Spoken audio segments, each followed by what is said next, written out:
Hello everyone and welcome back to my channel Teaching Diary. So today we are going to continue with Unit 1 of class 9th Banking and Insurance, right? तो आज हमने topic जो cover करना है that is importance क्या है banks का, banks intermediate role. तो मैंने आपको पहले भी बताया था कि बैंक जो है एक मिडलमैन की तरह ऑपरेट करता है, राइट? क्या करता है, लोगों से सेविंग्स जो उनकी होती हैं वो अपनी सेविंग्स बैंक में डिपॉजिट करते हैं और बैंक आगे जिनको पैसे की जरूरत होती है उनको वो पैसा लेंड करता है, ठीक है? So this is the function that is perform by bank, that bank plays the role the middle man, right? इसी को हम बोलते हैं इंटरमीडिएशन रोल। मिडल मैन के रोल को ही बोला जाता है इंटरमीडिएशन रोल। नाउ अच्छा, एक तो यही वाला मैंने आपको बोल दिया कि बैंक क्या करता है, कस्टमर्स को जिनके पास सेविंग्स है, सरप्लस मनी है, उनको लिंक करता है किसके साथ, उन कस्टमर्स को जिसके पास शॉर्टेज है मनी की, बोरोअर्स के साथ, right? Now bank also take the risk of financing the borrowers. तो जिन बोरोअर्स यानी कि जिनको पैसे की जरूरत होती है, बैंक उनको मनी लेंड करता है, तो बैंक रिस्क भी लेता है क्योंकि कल वो बोरोअर्स पैसा वापस करे या ना करे, that is a kind of risk. Okay, bank also performs agency and utility services. तो बैंक जो है कस्टमर्स को बहुत तरह की बैंकिंग फैसिलिटीज देता है और उन सर्विसेज को बोला जाता है यूटिलिटी सर्विसेज, एजेंसी सर्विसेज, जो हम अभी आगे पढ़ेंगे चैप्टर में। Now role of and importance of commercial bank. Commercial bank important topic है। बैंक अकाउंट्स क्यों ज़रूरी हैं? सेफ्टी के लिए। अगर आप घर पे अपना पैसा रखोगे तो वो there is a risk of storing the money at home, वो सेफ नहीं होती है, चोरी हो सकता है पैसा, और इन केस ऑफ फ्लड और fire it is risk, there is a risk. फिर बैंक में अगर आपके पास पैसा है और आपने अकाउंट में रखा हुआ है तो कन्वीनियंट है क्योंकि वो पैसा आप कहीं से भी anywhere you can use, because आजकल तो इंटरनेट बैंकिंग हो गया है, ऑनलाइन बैंकिंग भी जिसको आप बोलते हो, तो you can access your money anywhere from anywhere, right? आप बिल्स को पे कर सकते हो, बैंक अकाउंट अगर आपके पास है, आप ट्रांसफर कर सकते हो पैसा to the other person, so it is very convenient. Then interest earning bank, आपने जो डिपॉजिट्स बैंक में रखे हैं, बैंक उन डिपॉजिट्स पे आपको इंटरेस्ट भी देता है। ओके, नाउ ये भी एक इम्पॉर्टेंट है कि कमर्शियल बैंक का function, role of commercial bank और importance of commercial bank in the economic development of the country. Economic development में कैसे कमर्शियल बैंक हेल्प करता है? अभी तो ये कस्टमर्स के लिए था कि कस्टमर्स को क्या क्या फायदे, ये जो हमने पढ़े ना अभी बेटा, ये कस्टमर्स के लिए था। कस्टमर्स को क्या फायदा है? सेफ्टी है, कन्वीनियंस है, इंटरेस्ट अर्निंग। अब कंट्री के लिए है कि इकोनॉमिक ग्रोथ को कैसे ये इंक्रीज करता है, ग्रोथ ऑफ द कंट्री में, importance in the economic growth. तो accelerate the rate of capital formation. अब देखिए, ये चीज मैं बार बार आपको हर थोड़ी देर के बाद रिपीट कर रही हूँ कि लोगों की सेविंग्स बैंक जो है अपने पास रखता है और उसको आगे जिन लोगों को पैसे की जरूरत होती है, इन्वेस्टर्स को, बोरोअर्स को, उनको वो फंड्स दे देता है, लेंड कर देता है। तो जिन इन्वेस्टर्स को पैसे की जरूरत है ताकि वो इन्वेस्टमेंट करे, वो बैंक से उधार लेते हैं और इन्वेस्टमेंट करते हैं। तो इसी चीज को हम बोलते हैं कि जो लोगों की सेविंग है उससे क्या होती है, प्रोडक्टिव इन्वेस्टमेंट का मतलब कैपिटल फॉर्मेशन होती है, जो बहुत जरूरी है for the economic development of the country. Second is provision of finance and credit. So commercial bank जो है वो they provide finance, money, finance मतलब money, and credit means loan. किसको देता है? Trade and industry.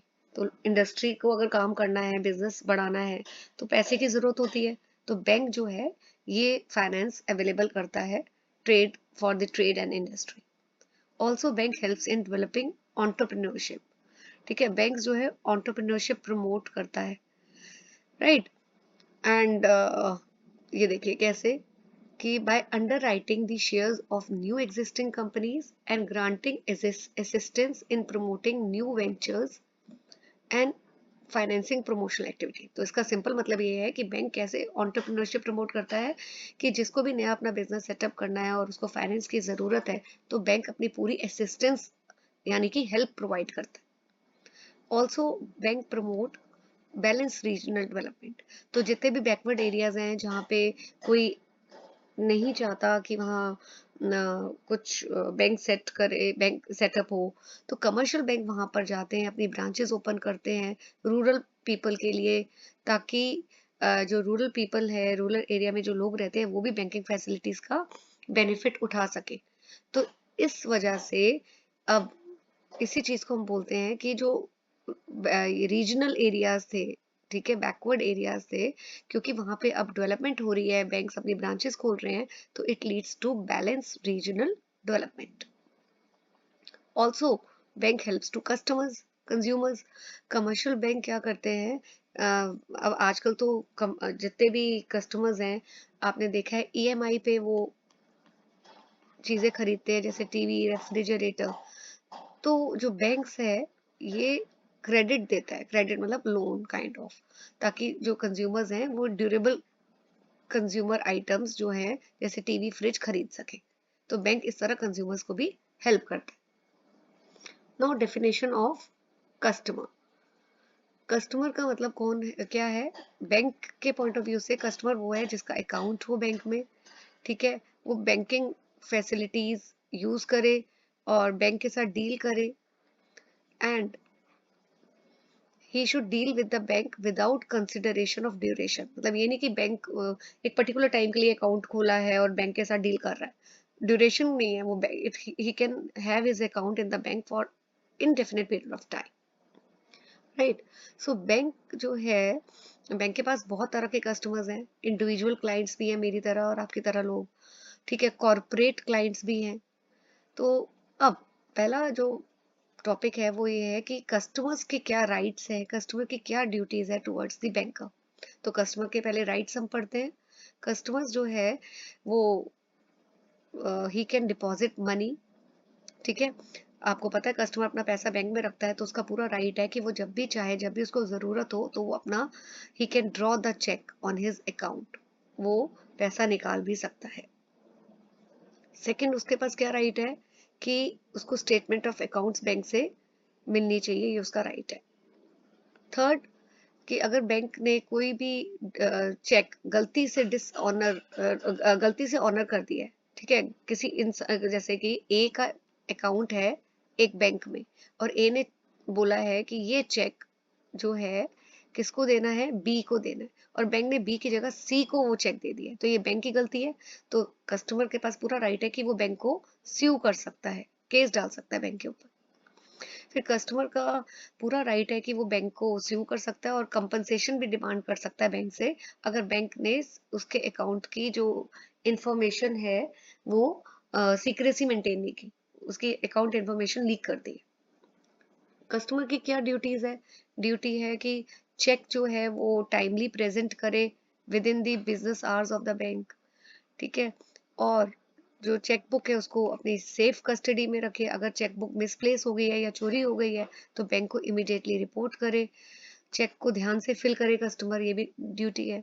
और अगर कस्टमर को लगता है कि अमाउंट में कुछ गलत है या तो फिर उसको इमीडिएटली बैंक को बताना चाहिए। अब इसी तरह बैंक की भी कुछ ड्यूटीज है टुवर्ड्स द कस्टमर, जैसे अभी हमने पढ़ा था ना कस्टमर की ड्यूटीज है, तो बैंक की भी कुछ ड्यूटीज है। कि पहली ड्यूटी है कि कस्टमर के चेक को ऑनर करना। अगर कस्टमर ने प्रॉपर वे में चेक ड्रॉ किया है या उसके बैंक में अगर क्रेडिट भी है और कोई रिस्ट्रिक्शन नहीं है कस्टमर के कि कितना फंड्स यूज कर सकता है, तो बैंक को, अगर कस्टमर ने चेक दिया है तो उस चेक को ऑनर करना। ऑनर करने का क्या मतलब, अगर ए ने बोला है बैंक को कि ये चेक मैं दे रहा हूँ और ये बी को अमाउंट दे दीजिए, तो उसकी ये वाली बात जो है बैंक को ऑनर करनी चाहिए। चेक जो है ये कस्टमर बी के अकाउंट में पैसा डिपॉजिट कर देना चाहिए। स्टैंडिंग ऑर्डर्स, तो बैंक को अगर कोई भी ऑर्डर्स कस्टमर से मिलते हैं कि अगर पेमेंट करनी है बैंक ने कस्टमर के बिहाफ पे, ठीक है, कोई भी जैसे इलेक्ट्रिसिटी बिल पे करना है या इंश्योरेंस प्रीमियम देना है, तो bank has to do that. It is a duty of the bank to follow the instructions. Secrecy maintain करना कस्टमर के अकाउंट की, कोई भी फाइनेंशियल पोजीशन कस्टमर की क्या है वो लीक नहीं होनी चाहिए. But there are certain exceptions. In cases में बैंक को कस्टमर की इंफॉर्मेशन बतानी पड़ेगी जब bank is required to give evidence in the court, तब. और जब कभी नेशनल इमरजेंसी होती है और इंफॉर्मेशन देनी बहुत जरूरी है फॉर पब्लिक इंटरेस्ट, तो बैंक को कस्टमर के अकाउंट की इंफॉर्मेशन दैट केस देनी पड़ती है. तो ये एक्सेप्शंस है बेटा.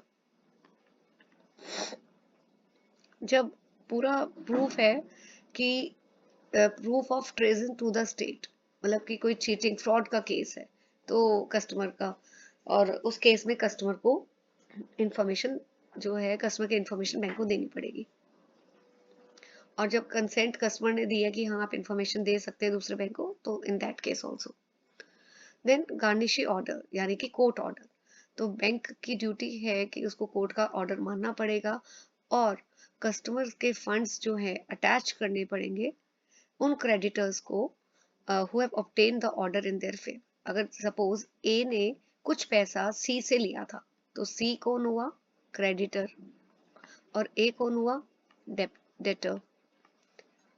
तो अब अगर ए पैसा नहीं दे रहा है बी को, सॉरी सी को, तो सी कोर्ट में जाएगा, राइट. और कोर्ट अगर सी के फेवर में ऑर्डर पास कर देता है तो बैंक को वो ड्यूटी है कि कोर्ट का ऑर्डर मानना पड़ेगा और एक अकाउंट से पैसे ट्रांसफर करने पड़ेंगे सी को.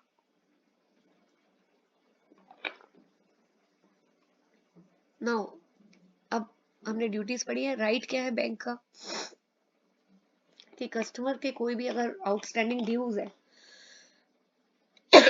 सॉरी, कस्टमर के कोई भी आउटस्टैंडिंग अगर ड्यूज है तो बैंक उसको कस्टमर के अकाउंट से एडजस्ट कर सकता है. जैसे अगर कस्टमर ने कुछ भी पैसा देना है बैंक का, तो बैंक का पूरा राइट है कि वो पैसा कस्टमर के जो भी अकाउंट है वो उससे एडजस्ट कर सकता है. एंड बैंक जो भी सर्विसेज प्रोवाइड करता है तो बैंक का राइट है कि उसको बदले में कुछ इंटरेस्ट या कमीशन मिलना चाहिए कस्टमर से. देन बैंक जो है वो कस्टमर की प्रॉपर्टी भी रख सकता है अगर जब तक कस्टमर सारे ड्यूज क्लियर नहीं कर देता. Right, this is the next topic which I'm going to cover in the next video. Till then, stay tuned to my channel. Please hit the like button and also subscribe to my channel. Thank you.